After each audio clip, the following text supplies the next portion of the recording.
Hello students, आज हम पढ़ेंगे हमारा लेसन नंबर 6 ह्यूमन रिसोर्सेज। तो इसके अंदर जो है ह्यूमन रिसोर्स के बारे में पढ़ेंगे। रिसोर्सेज के बारे में जैसे आप पहले पढ़ चुके हो, क्या आते हैं रिसोर्स जो हमारी जिससे कि हम अपनी ज़रूरत को पूरा कर सकते हैं, वह जो है रिसोर्स कहलाती हैं। तो अब इस टॉपिक के अंदर हम क्या पढ़ेंगे? People are nation's greatest resources. अब जो लोग हैं वो क्या हैं? हमारे देश का ग्रेटेस्ट मतलब कि बहुत ही महत्वपूर्ण जो है रिसोर्स हैं। Nature's bounty become significant only when people find it useful. जो नेचर से जो भी चीज़ें हमें प्राप्त होती हैं वो तभी महत्वपूर्ण होती हैं जब पीपल फाइंड इट यूजफुल, जब लोग इसे यूजफुल बनाते हैं। It is people with their demand, ये लोग ही हैं जो उनकी डिमांड्स के साथ एंड एबिलिटी और उनकी एबिलिटी के साथ दैट टर्न इनटू रिसोर्स, जो कि उसे रिसोर्स बनाते हैं। मतलब जो भी नेचर से हमें मिलता है, लोग अपनी एबिलिटी के साथ और डिमांड के साथ उस चीज़ को रिसोर्स में टर्न कर देते हैं। हैंस ह्यूमन रिसोर्स से इज़ द अल्टीमेट रिसोर्स। इस प्रकार से जो ह्यूमन रिसोर्स है क्या है? वो अल्टीमेट रिसोर्स है। Healthy, educated and motivated people develop resource as per their requirement. जो हेल्दी लोग हैं, एजुकेटेड लोग हैं और मोटिवेटेड जो लोग हैं वो रिसोर्सेज को डेवलप करते हैं अपनी ज़रूरत के अनुसार। नेक्स्ट पैराग्राफ में क्या बताया गया है? Human resources like other resources are not equally distributed over the world। कि जो ह्यूमन रिसोर्स हैं ये दूसरे ही रिसोर्सेज की तरह इक्वली डिस्ट्रीब्यूटेड नहीं है वर्ल्ड के अंदर। They differ in their educational level, age and sex. वो अलग अलग हैं उनके एजुकेशनल लेवल के अकॉर्डिंग, उनकी एज के अकॉर्डिंग और सेक्स के अकॉर्डिंग, मतलब कि किस जेंडर के हैं वो।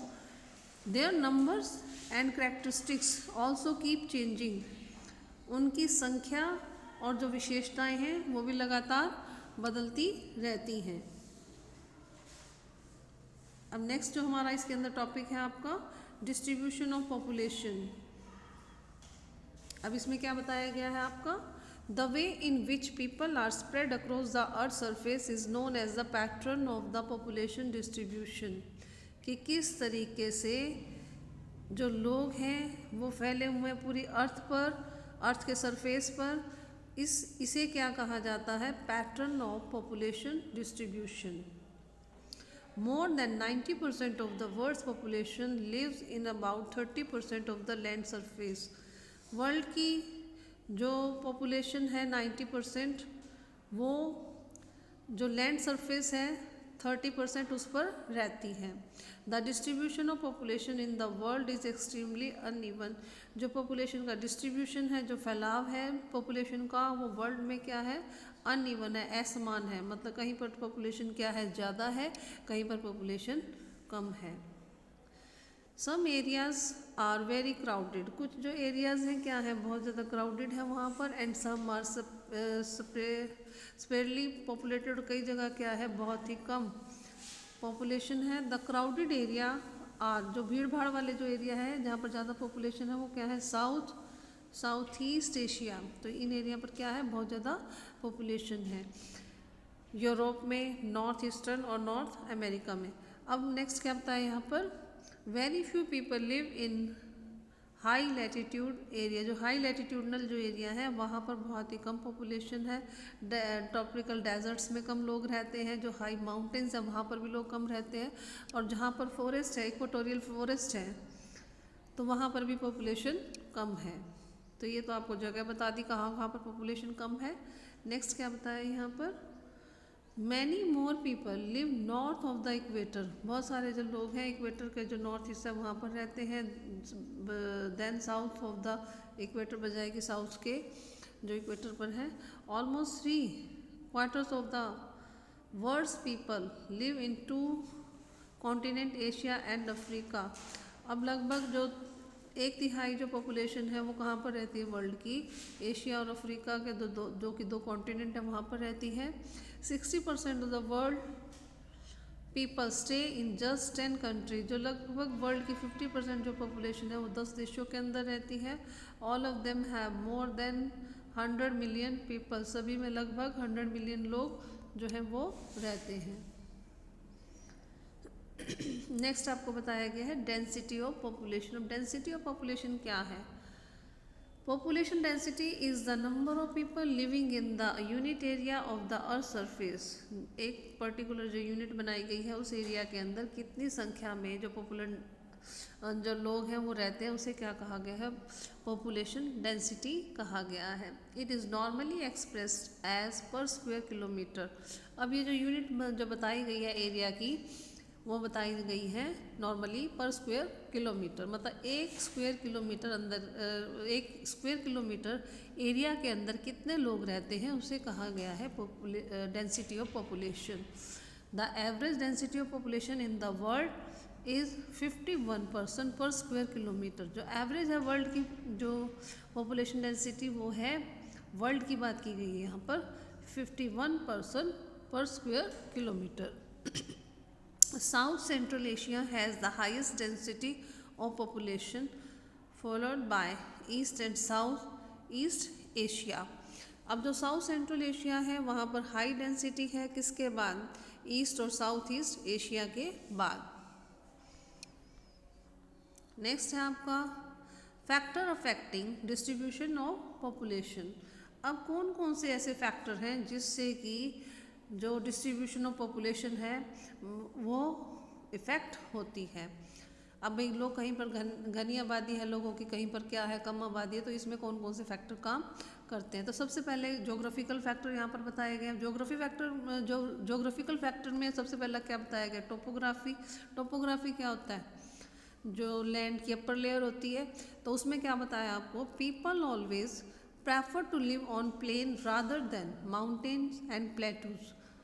अब जो लोग हैं वो प्रेफर करते हैं प्लेन एरिया में रहने का बजाय कि माउंटेन में या फिर प्लेटूज एरिया में, because these areas are suitable for farming. अब जो प्लेन एरिया है वो किसके लिए सुटेबल रहता है? फार्मिंग के लिए, मैन्युफैक्चरिंग के लिए और सर्विस एक्टिविटीज़ प्रोवाइड करवाने के लिए। The Ganga plain are the most densely populated area. जो गंगा प्लेन का एरिया है वो बहुत ही ज़्यादा डेंसली पॉपुलेटेड है वर्ल्ड का। While mountains like Andes, Alps and Himalayas are separately populated. जबकि जो माउंटेन्स हैं, एंडीज, एल्प्स और हिमालय जो पर्वत हैं, यहाँ पर क्या है? बहुत ही कम पॉपुलेशन है। ये तो थी टोपोग्राफी का रीज़न एक। सेकेंड क्या बताया है? क्लाइमेट। अब क्लाइमेट में क्या बताया है? People usually avoid extreme climates that are very hot and very cold like Sahara Desert, polar region of Russia, Canada and Antarctica। अब क्लाइमेट बहुत ज़्यादा डिपेंड करता है कि जो लोग हैं वो एक्सट्रीम क्लाइमेट के अंदर नहीं रहते, जैसे कि ज़्यादा गर्मी कहीं पर पड़ती हो या बहुत ज़्यादा ठंड पड़ती हो, जैसे कि Sahara desert, polar region, Russia का जो है, कनाडा और एंटार्क्टिका, यहाँ पर जो है कम पॉपुलेशन है। तो ये तो क्लाइमेट का फैक्टर। नेक्स्ट है soil. A fertile soil provide suitable land for agriculture. Fertile soil जहाँ पर होती है तो क्या होता है कि एग्रीकल्चर के लिए बहुत ज़्यादा सुटेबल होती है। Fertile plain such as Ganga and Brahmaputra in India, Hwang Ho, Changjiang in China and Nile in Egypt are densely populated. अब जो फर्टाइल प्लेन है जैसे गंगा और ब्रह्मपुत्रा का जो प्लेन इंडिया के अंदर, अवांग ही, चांगजियांग चाइना का और नील जो है इजिप्ट का, ये जगह क्या है? बहुत ही ज़्यादा पॉपुलेटेड है। नेक्स्ट फैक्टर क्या काम करता है? Water. People prefer to live in the area where fresh water is easily available. लोग जो है ऐसे एरिया के अंदर रहना पसंद करते हैं जहाँ पर फ्रेश वाटर बहुत ही आसानी से अवेलेबल हो। The river valleys of the world are densely populated while deserts have spare population. अब जो रिवर वैलीज हैं वहाँ पर क्या है? वर्ल्ड के अंदर वहाँ पर डेंसली पॉपुलेटेड, बहुत घनी आबादी है, जबकि जो डेजर्ट हैं वहाँ पर पॉपुलेशन कम है। नेक्स्ट फैक्टर क्या बताया है? Minerals. Areas with mineral deposits are more populated. अब ऐसे एरिया जहाँ पर मिनरल डिपॉजिट ज़्यादा है वहाँ पर ज़्यादा पॉपुलेशन है। Diamond mines of south Africa and discovery of oil in Middle East led to setting of people in their areas. अब जैसे डायमंड माइंस है साउथ अफ्रीका की, वहाँ पर और तेल की जो खोज की गई है मिडल ईस्ट में, वहाँ पर क्या है लोग ज़्यादा रहते हैं इसकी वजह से। तो ये तो था मिनरल, जहाँ पर मिनरल ज़्यादा मिलते हैं। नेक्स्ट क्या है social cultural and economic factor. अब इसके अंदर क्या है, अब सोशल फैक्टर सबसे पहले बात करते हैं। Area of better housing, education and health facilities are more densely populated, that is Pune. अब जो सोशल फैक्टर जो काम करते हैं वो क्या करते हैं, जो एरिया जैसे कि जहाँ पर अच्छे घर मिलते हैं, एजुकेशन है, हेल्थ फैसिलिटीज़ अच्छी हैं और वहाँ पर क्या है बहुत ज़्यादा वो एरिया पॉपुलेटेड है, जैसे कि पुणे। नेक्स्ट है कल्चर। तो कल्चर के अंदर क्या है, प्लेस विद रीजनल और कल्चरल सिग्निफिकेंस अट्रैक्ट पीपल। अब ऐसे जो जगह हैं जिनका कल्चरल महत्व है या धार्मिक महत्व है, वहाँ पर भी लोग ज़्यादा रहते हैं, जैसे कि वाराणसी, जेरूशलम, वेटिकन सिटी, ये कुछ एग्जांपल हैं। नेक्स्ट है economic. Industrial area provide employment opportunities. जो इंडस्ट्रियल एरियाज़ हैं वहाँ पर क्या है एम्प्लॉयमेंट अपॉर्चुनिटीज़ ज़्यादा है। Large number of people are attracted to these areas. बहुत सारी संख्या में जो लोग हैं वो इन एरियाज़ के अंदर अट्रैक्ट होते हैं। ओसाका इन जापान और Mumbai in India are two densely populated areas. अब जो ओसाका है जापान का और जो मुंबई है वो बहुत ही ज़्यादा पॉपुलेटेड एरिया है इंडिया के अंदर। तो ये तो था हमारा कि क्यों पॉपुलेशन जो है ज़्यादा फैली हुई है इन एरियाज़ के अंदर। तो आज का टॉपिक यहीं तक रखेंगे, हम कवर करेंगे। कोई प्रॉब्लम हो तो डिस्कस कर लेना। Thank you.